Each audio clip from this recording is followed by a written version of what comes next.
Hey, welcome to the online Brave Maker experience and the Brave Maker podcast. If you listen on the replay or on our audio, I am Tony Gapastone, and I get to be the executive director of Brave Maker. We're headquartered in Redwood City, California, which is the San Francisco Bay Area. That is where I met my fantastic and amazing colleague, partner, co-host of this show, Christina Jackson. So Christina Jackson. Thank you for that intro.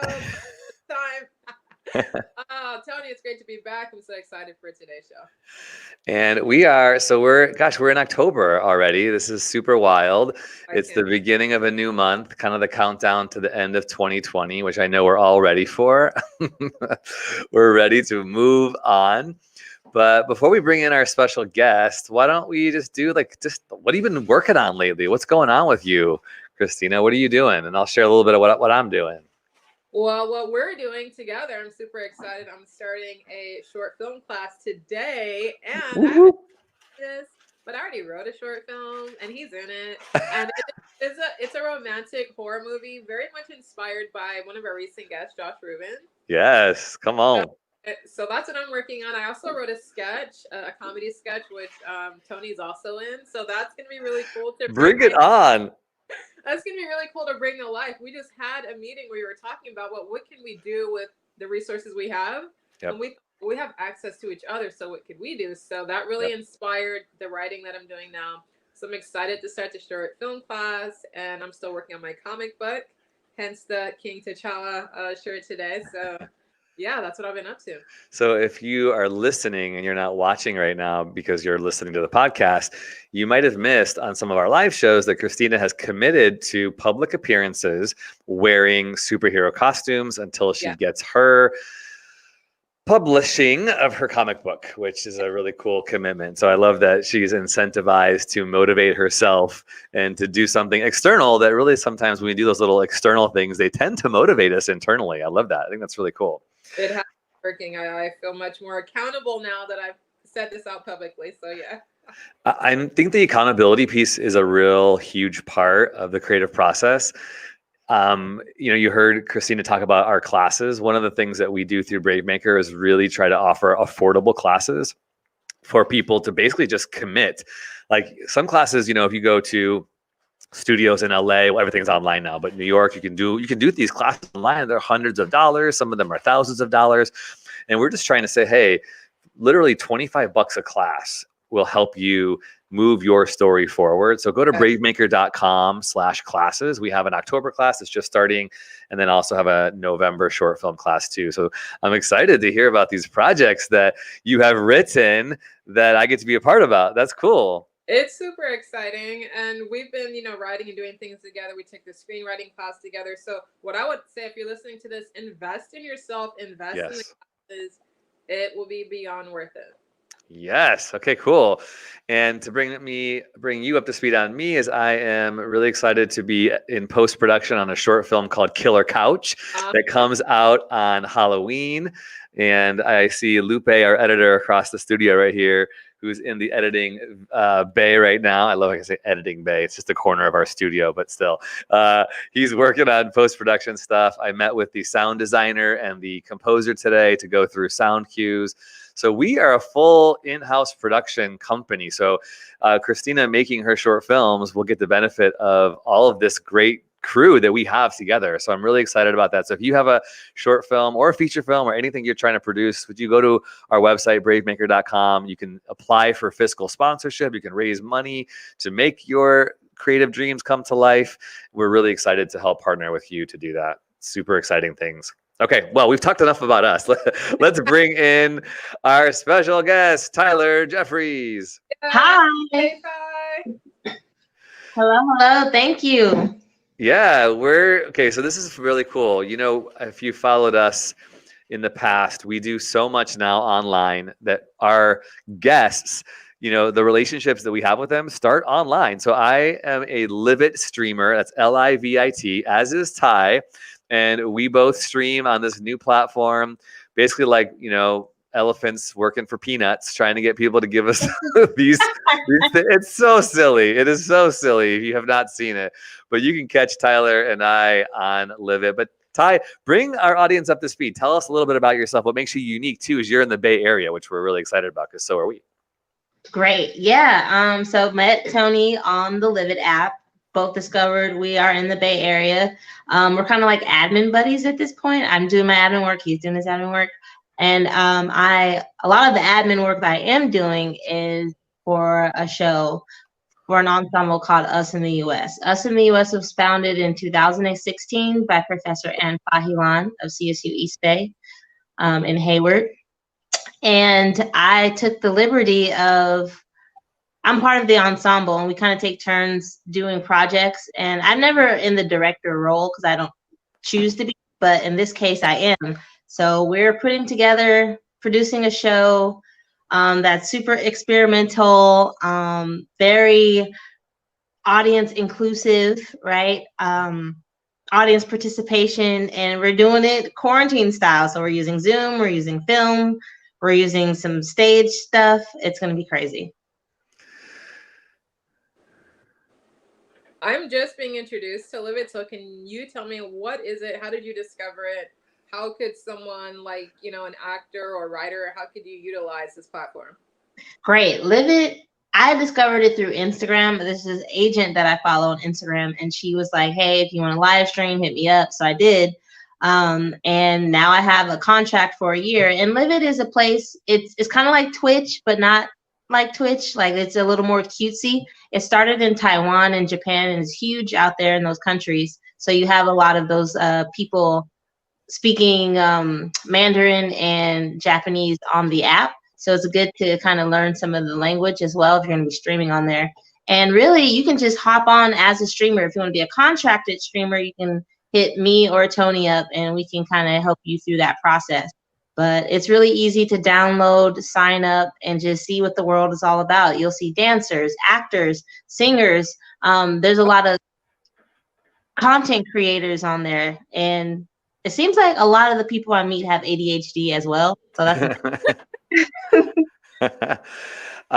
go to wearelivit.com. You can check it out. I stream from my phone. In fact, sometimes I just stream while I'm, like Ty said, as I'm working from home, as I'm writing my scripts, I just have my phone there and people are chiming in, we're chatting. But the cool thing, like meeting Ty, I've met a bunch of collaborators, some that you're going to meet on this show. Christina, you could totally do it. You could totally jump on there. I could totally see you on there for sure. And I got some music for my film. Check this out. Such a cool story. So I met a producer who works with a guy named Flawless Real Talk, who's on Spotify. His music's on iTunes, but he was on the Netflix rapper reality show called Hustle and Flow. And he was like one of the main top talent on there. So they're giving us for free 3 songs to use for Killer Couch. So it's a really cool collaborative space. Yes. That is so amazing. And Ty, tell us more about so Us in the U.S. So how could somebody access the work that you're doing or participate? Well, if you go to YouTube, I was trying to figure out how to do it. I couldn't figure out because I'm on my phone. But if you go to YouTube and type in CSU Ferguson, you'll find some clips of a show that we put on called CSU Ferguson. And I think that's the show that started it all in 2016 and 17. We brought the show to other parts of the country as well. So it was pretty, there you go. We got it up. And it was devised work. So we focus on devised work, which means anybody is welcome to join. If you have something to say, we will help you say it in a way that makes it listenable to an audience. So devised work means everybody kind of just puts their brain onto a piece of paper, whether it's spoken word, whether it's skits, whether it's movement pieces, what have you. And then we just kind of create a through line, a show out of all those pieces. And that's what I'm working on right now, but quarantine style. That's so incredible. So that is like on a whole other level of artistry. Like you're combining so much. How did you get started? When did you first feel like I'm an artist, I'm a writer, I'm an actor, I want to bring stories to life? When did you first feel that? Man, probably in college. for sure college, maybe my like third year of college, I started feeling like, okay, this is, I felt comfortable calling myself an artist and an actor. Professor Fahilan, what happened was I transferred to CSU East Bay, and I'm walking through the hallway, whatever. And she's like, why aren't you in CSU Ferguson? I'm like, what? Why aren't you in CSU Ferguson? I'm like, why? Because I'm Black? She's like, yeah. I'm like, look, okay, I got things to do than, be Black all the time. I don't have time. And of course, that didn't work out. So I ended up being part of the ensemble. And now that I'm graduated, I just have the platform. So I'm kind of using it. So you were discovered. Yeah. And so Ty, I just got to jump in on your session this past Tuesday. So talk about what this next kind of iteration of Us in the US is all about and where people will be able to see that and access it. Right. So this next evolution of the ensemble is it's branching out more than just the Bay Area. It's branching out to more than just artists. So we are inspired by a philosophy by Augusto Boal called Theater of the Oppressed. And Theater of the Oppressed says the audience is now responsible for what's going on stage. It's no longer we just sit there and let things happen to us and then we go home. No, we're going to be part of it. We're going to help shape the culture because stories shape the culture. And if certain people are the only ones telling the stories, then they're the only ones shaping the culture. And that's what's messed up with the country today. Mm-hmm. So I think that because of the quarantine, we're going to have an opportunity to invite everyone to be part of Us in the US. Us in the US is not just, all these random artists. It's hopefully us in the US and representing the browning of America because we here and we've been here and we're going to be here. So Theater of the Oppressed equals the audience is responsible for what happens on stage. It sounds very experimental and interactive and engaging, which I really, really love. And so obviously now we're not gathering in theater, so it's all happening on Zoom. Tell us what people do when they engage in it from a distance type of virtual way. Right. So right now we have what we call community circles. After every show, we have a community circle where the audience gets to speak out of what's going on stage. And in this case, our events will be a community circle on Zoom, and then we'll live stream what we've created, like the show. And then we'll continue to have conversations after the show. And I'm thinking about having sections of time where audience members can converse during the show as well, like little mini intermissions where we can kind of be on the same page together. As far as that goes, that's as close as I've got so far. But the goal is after this first episode, we have 3 episodes that's going to be dropping over the next 6 months or so. And the hope is Us in the US will grow and people will start submitting work. So the more people who start submitting spoken word or, come to the retreats to write with us, that's Theater of the Oppressed as well, because their work will be put in the show and tell the stories that shape the culture. So the more people who contribute, the more they're contributing to the culture. That's such an exciting concept, and it's wild. Tony, you shared an article with me this morning, and it said percentage of speaking characters in top films of 2019, and you saw how it was like this huge gap where everyone else had these tiny little, it was a pie chart, we had these tiny little slices, but the majority of the people, like you said, who were shaping the culture didn't really reflect, the culture. So this is because they were white. Because they were white. Yeah, it was a 65.7% were white, and then everyone else is sharing, the rest of the pie. And it's just like, wow. So what you just said is so profound about the audience, shaping the story, shaping the culture. Whoever is using their voice, whoever has that platform, they're the ones that have the power to influence and to shape. So, and now you've given that to the audience, which I've never heard of. It's so amazing. Right? It's crazy. Like, it really is. This started as a wellness project. This started as me during the quarantine, being the fitness coach that I am. I'm like, let's all get together and write together and express our feelings, blah, blah, blah. And And then now there's a whole script, you know, like Fahilon really pushed me to start producing a script out of these meetings that we've been having since the beginning of quarantine. I don't think we've missed one Tuesday since like March. So can you go back and talk a little bit more about that? This started off as a wellness project and it has just kind of exploded into something else, pulling in so many other like artists and creatives. What was the goal originally? Originally, there was no goal. It was just a place I went. So we had a show in 2019 for the San Francisco International Arts Festival. In that show, it's called Shifts in Consciousness. And in that show, we had a segment called Write Myself Free. And during our rehearsals, we just took that time to write together. Like that's all we did during rehearsal when we rehearsed that bit of the show. And I thought that was really powerful because like when you're writing by yourself, it's one thing, but when you're writing as a group of people, you know what I mean? It's like, it's something different. And so I thought we could do the same thing over Zoom, but I didn't expect to perform anything. I was just like, this is just a safe place for people to come write some stuff, because I know as an artist, it's hard to sit there with your feelings and like, and be with the truth, because that's our job, right? To tell the truth. And a lot of time that can be very, very difficult, but we're trained to do it. So it's fine. You know, that's our job, to hurt for people. But a lot of people don't have that training. So I just wanted to give a place for people to kind of be in those feelings and be in that headspace safely.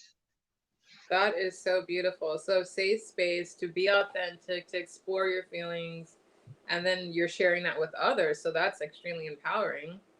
Yeah, especially for the people who wrote things that aren't artists. You know, we got healthcare workers, we got corporate administrators, we've got, you know, other fitness coaches like that aren't necessarily artists, you know? So that to me, that's the most precious thing about these pieces, is like they didn't come from artists who are like blah, blah, blah all the time, you know?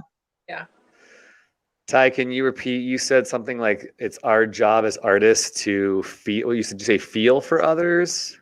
Yeah, it's our job to practice empathy training. Yeah. I mean, if you're an actor, especially, you have to put yourself. You are the character, so you have to use your secrets. And sometimes using your secrets, for me personally, means going back to places that you didn't think you had to revisit, but you do for this character. And I'm sure directing is the same way, and writing is the same way, especially.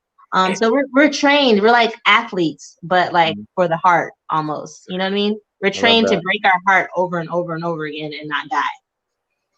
Amazing. I love that. I'm going to take a quick commercial break to talk about one of our classes that are coming up. And when we come back, Ty, you're going to tell us all about what you have coming up at the Pear Theatre. So don't go away. Take a second here and watch this quick commercial about our class and our merch we have available.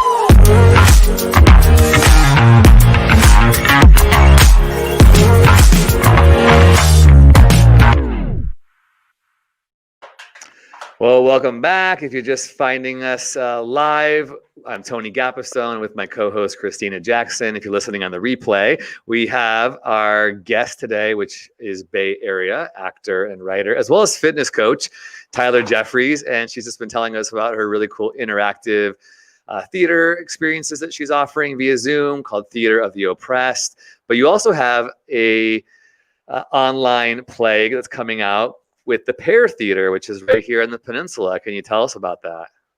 Yeah, this is my second quarantine play so far. It's called Lysistrata, based at the Pear Theatre and in Mountain View. So Lysistrata is an ancient Greek story about a group of women, the women of Greece, actually, coming together and declaring peace. The way they declare peace is by not having sex with their men. If all the women in Greece cannot have sex with their men until the men stop fighting, then peace will happen. And does it work? We all want to know. Tune in to the Pear Theatre. We will put the link in the show notes. But when does that go up, and how does that work? That is going to go up October 16th through November 15th. You can just go and purchase your tickets online.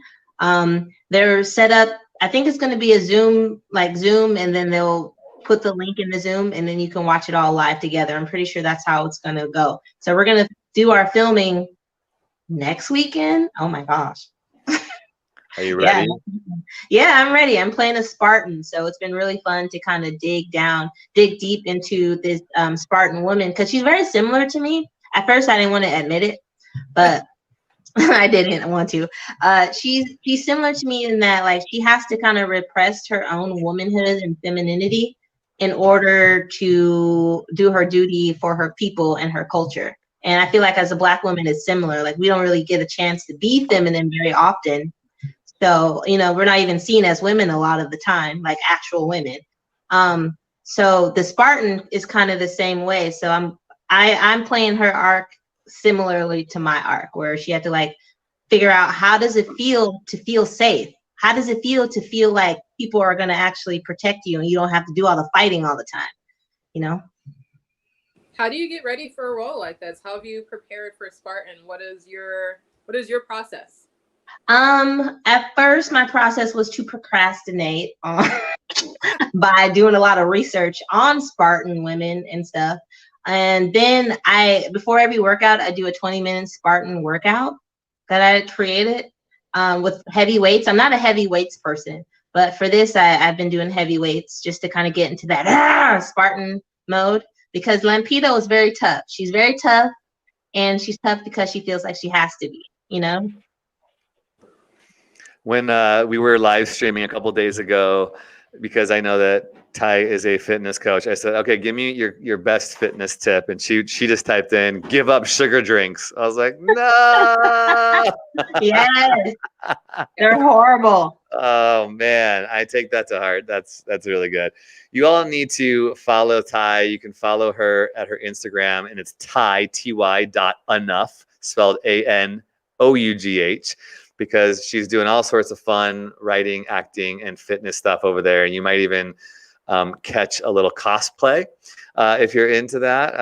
I'm going to put up something for those who are watching visually. You can see. Yeah. But I love, that you're in the Bay Area, as we're in the Bay Area. What are some of the things that you would say to those in the Bay Area? But it could be also general to any artist, because it looks like you are taking initiative. You're not waiting around, even though you're talking about procrastinating and research. What do you say to the artist who's in this pandemic and been on pause or felt like their career has been put on hold? What would you say to them? I would say this is the opportunity. No one's here to stop you. You have all these platforms. And the hardest part, I think, is just realizing that you are enough no matter what. Like, your story is enough. You don't know how your story is going to affect other people. And it may not sound like your story is important, but it is. And you just telling it is important for everyone to hear or see. And it's good practice as well to just put yourself out there. We have the platform. There's really almost no excuse, except for we're on our own way most of the time. Except for my acting coach says sometimes.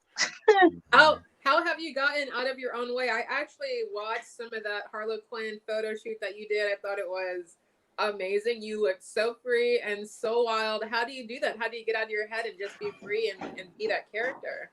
I was looking forward to Harley Quinn because of that. It's easy to kind of get out of my own head, because Harley, you can't be in your head and be Harley at the same time. It's impossible. So I really enjoyed that. But how do you get out of your own head? I like to think of myself as a flow coach as well. So you just kind of breathe and you acknowledge your impulses. You know what I mean? A lot of time in this culture that we have, it tells us to deny our impulses.